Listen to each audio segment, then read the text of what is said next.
देवराजसेव्यमानपावनाग्निपङ्कजम् बालयज्ञसूत्रमिन्दुसेकरं कृपाकरम्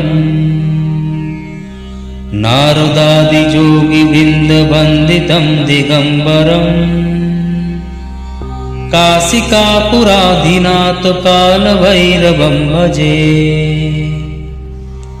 भानुकोटिभास्वरं भवाब्धितारकं परम्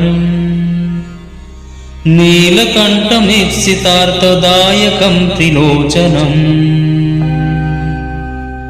कालकालम् अम्बुजक्षमक्षशूलमक्षरम्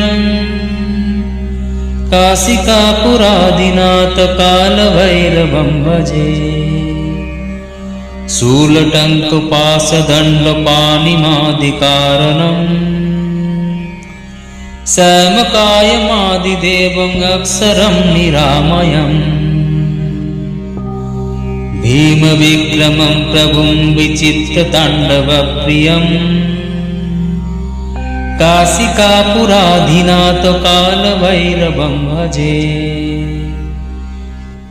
भुक्तिमुक्तिदायकं प्रशस्तचारुविग्रहम् भक्तवत्सलं स्थितं समस्तलोकविग्रहम्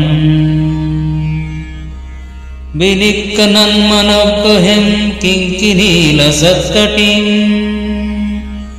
काशिकापुराधिनाथकालभैरवं भजे। धर्मसेतुपालकं त्वधर्ममार्गनाशकं कर्मपाशमोचकं सुशर्मदायकं विभुम् स्वर्णवर्णशेषपाशशोभिताङ्गमण्डलम्